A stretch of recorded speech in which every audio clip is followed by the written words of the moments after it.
भारत की सबसे बड़ी एयरलाइन इंडिगो अचानक बड़े संकट में फंस गई है। मंगलवार और बुधवार को 200 से ज्यादा उड़ानें रद्द करनी पड़ी और करीब 1400 उड़ानें देरी से चली। देश के कई एयरपोर्ट्स पर अफरा तफरी मची रही। लंबी कतारें, नाराज यात्री और पूरी व्यवस्था चरमराती हुई दिखी। अब इसके पीछे बड़ी वजह क्या है? सबसे बड़ी वजह तो यही बताई जा रही है कि क्रू की भारी कमी हो गई है। दरअसल 1 नवंबर से लागू हुए नए ड्यूटी टाइम नियमों के बाद इंडिगो के कई पायलट और केबिन क्रू अचानक अयोग्य हो गए, क्योंकि नए कानून के मुताबिक वे उतने घंटे उड़ान नहीं भर सकते थे जितना पहले भरते थे। नतीजा यह हुआ कि पूरी की पूरी रोटेशन सिस्टम को रद्द करना पड़ा।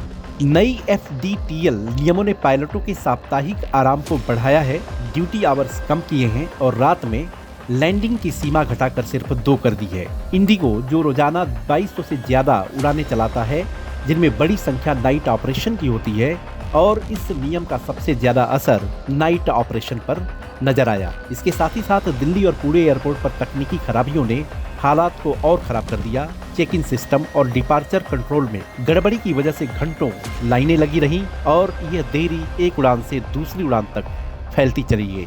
ऊपर से सर्दी का मौसम, धुंध, भारी भीड़ और रनवे कंजेशन।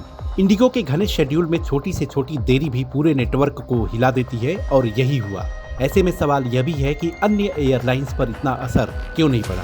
दरअसल सबसे बड़ा नेटवर्क इंडिगो का है। नाइट ऑपरेशन में सबसे ज्यादा निर्भरता है। क्रू उपयोग का जो मॉडल है वो काफी तंग है और इसके साथ ही साथ विशाल कनेक्टेड नेटवर्क, जिसे बहुत जल्द बदल पाना मुश्किल है। इन्हीं कारणों से इंडिगो पर सबसे ज्यादा दबाव पड़ा। कुल मिलाकर नए नियमों, तकनीकी खराबियों और सर्दी के दबाव ने मिलकर इंडिगो की उड़ान व्यवस्था को पूरी तरह बिगाड़ दिया। एयरलाइन का दावा है कि हालात जल्द सुधरेंगे, लेकिन फिलहाल यात्रियों को देरी और रद्द उड़ानों के लिए तैयार रहना होगा।